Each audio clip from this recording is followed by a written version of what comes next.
dia, meu nome é Mônica e eu vou apresentar o trabalho titulado como Toxicidade Oral Crônica do Extrato Aquoso de Artemisia absinthium, orientado pela professora Patrícia e com a colaboração da aluna da Biologia Mariana e a patologista Silvana. Há muito tempo que o homem vem utilizando a fitoterapia como um recurso no tratamento de patologias. Mesmo com o grande avanço da indústria farmacêutica, as plantas medicinais continuam sendo uma alternativa de tratamento. Porém, a crença é que as plantas medicinais, por serem naturais, não causam efeitos adversos, deve ser analisada com cautela, pois poucos estudos evidenciando os riscos e os benefícios foram realizados. Para evitar efeitos indesejáveis, deve-se ter o conhecimento correto a respeito das plantas, desde o modo correto do preparo das infusões até a forma de administração. Uma planta amplamente utilizada pela população é a Artemisia absinthium, comumente conhecida como losna. A losna, antigamente, ela era utilizada no preparo da bebida alcoólica conhecida como absinto. O absinto ele foi considerado uma droga de abuso na época, devido aos seus efeitos alucinógenos. Esse efeito se dá pelo ativo da planta, que é conhecido como tujona. A tujona é um monoterpeno cuja estrutura é semelhante ao ativo da maconha, que é o delta-9 tetrahidrocannabinol, que age nos receptores do sistema nervoso central. Hoje em dia, a losna é principalmente usada em infusões aquosas no auxílio de problemas digestivos. Estudos anteriormente realizados aqui no Laboratório de Bioquímica da PUC pesquisou a toxicidade oral aguda dessa planta. Um estudo de toxicidade aguda, ela se baseia numa única administração de uma dose elevada do extrato e a observação dos animais durante 14 dias. Nesse estudo foi observado alterações histopatológicas, renais e hepáticas, o que tornou necessário um estudo de toxicidade crônica. Então, o objetivo desse trabalho foi avaliar a toxicidade oral crônica induzida pelo extrato aquoso de Artemisia absinthium. O material botânico utilizado nesse estudo, ele foi coletado em hortas domésticas, na região metropolitana de Curitiba, entre os meses de agosto e setembro de 2008. E a identidade botânica desse material ela foi comprovada pelo professor Luiz Antônio Acra. O extrato aquoso ele foi cedido pelos alunos do curso de Biologia e o procedimento de extração foi o seguinte: as folhas elas foram limpas, elas foram secas em estufa a 30 graus Celsius e em seguida elas foram moídas manualmente.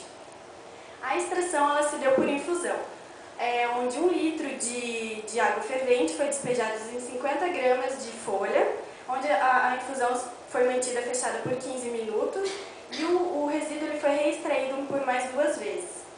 Os extratos então obtidos eles foram liofilizados para análise fitoquímica e posterior administração dos animais. Foram também quantificados os metabólitos primários. A determinação de proteínas ela foi quantificada pelo método de Lowry e a determinação de carboidratos pela técnica de Dubois. Na qualificação dos metabólitos secundários, ela foi realizada tanto nas folhas da Artemisia quanto no extrato aquoso. Os metabólitos pesquisados são esses descritos. A determinação da toxicidade oral crônica ela foi baseada na resolução RE número 90, de 16 de março de 2004, publicada pela Anvisa. E ela também foi aprovada pelo Comitê de Ética da PUC, onde 35 machos e 35 fêmeas da espécie ratos norvégicos, variedade Whisters, adultos jovens pesando entre 200 e 300 gramas, eles foram divididos em 3 grupos, com 20 animais cada, sendo 10 machos e 10 fêmeas. Mais um grupo controle com 10 animais, sendo 5 machos e 5 fêmeas. Esses animais eles receberam a gavagem através de uma sonda orogástrica rígida, onde o grupo controle recebeu doses isovolumétricas de água, que é o veículo, e o grupo teste recebeu o extrato nas doses de 1, 10 e 100 mg diariamente durante 12 semanas. Durante o período do experimento, os animais eles foram observados quanto ao aspecto geral, que seria o comportamento, a cialorreia, a piloereção, e também foi verificado o peso dos animais, o consumo de água e de ração. Após o término de observação, os animais eles foram anestesiados com ketamina e xilazina para a realização da coleta de sangue por punção intracardíaca, para a posterior análise dos parâmetros bioquímicos. Em seguida, eles foram eutanasiados com os mesmos anestésicos para a retirada dos órgãos. Foram retirados o estômago, fígado e rim para avaliação histológica. Na análise bioquímica, foram dosados os níveis séricos de glicose, colesterol total, HDL colesterol, LDL colesterol, triglicerídeos, ureia, aspartato aminotransferase, alanina aminotransferase, proteínas totais e fosfatase alcalina. Na análise histopatológica, os órgãos retirados eles foram fixados em formalina 10% e as lâminas histológicas elas foram confeccionadas no laboratório de patologia experimental da PUC. A visualização e análise das células elas foram realizadas pela patologista, a professora doutora Silvana Mari Círios, do Departamento de Patologia da Federal. Como resultado na quantificação de metabólitos primários, obteve-se o valor de 1,21 de proteínas presentes no extrato e 16,50% de carboidratos.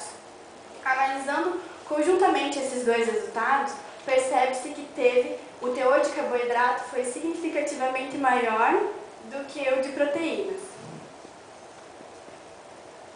Na qualificação dos metabólitos secundários, o objetivo de pesquisar os metabólitos tanto na folha quanto no extrato aquoso foi verificar se o processo de extração poderia resultar em alguma perda de metabólito.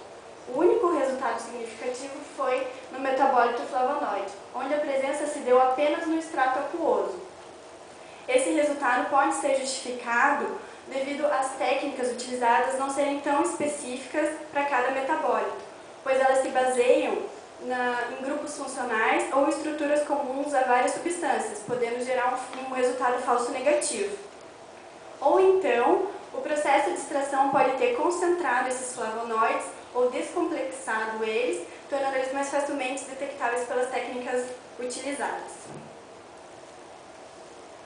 Na avaliação semanal do consumo de ração e água pelos animais, comparando o perfil obtido do grupo controle pelo grupo teste, observa-se que não houve uma variação significativa nem no consumo de água, nem no consumo de ração e nem no consumo de água. Esse resultado ele também pode ser comprovado pela variação da massa corpórea individual dos animais, que se manteve crescente. Isso indica que nem o extrato, nem a gavagem provocou nenhuma alteração nem no apetite, nem no consumo de água dos animais, nem no ganho de massa adequado. Durante o tratamento crônico com a Artemisia não foi observada nenhuma alteração comportamental nos animais. As análises bioquímicas, ela teve a finalidade de analisar a funcionalidade de dois principais órgãos que são capazes de metabolizar e filtrar substâncias tóxicas, o fígado e o rim. Os resultados obtidos, eles não tiveram nenhum significado clínico. No grupo de machos, houve um aumento de colesterol total, HDL e LDL, nas doses de 10 e 100 mg por quilo. No grupo de fêmeas, houve um decréscimo de triglicerídeos e LDL, nos grupos de 1 e 10 mg por quilo. Análise histológica de fígado, onde 1 é o grupo controle, 2 é o grupo de machos e 3 é o grupo de fêmeas, ambos recebendo o extrato na dose de 100 mg por quilo, observa-se em A, megalocitose, em B, necrose, tanto em pontos isolados como na região periportal, e C, tumefação. Esses achados, eles indicam um aumento da ação detoxificadora do fígado, provavelmente em decorrência dos metabólitos presentes no extrato. Na análise histológica de rim, onde também 1 é o grupo controle, 2 é o grupo de machos e 3 é o grupo de fêmeas, também ambos recebendo o extrato na dose de 100 mg por quilo, observa-se em A, presença de proteína no túbulo renal e B, tumefação celular. Esses achados também indicam uma disfunção nesse órgão.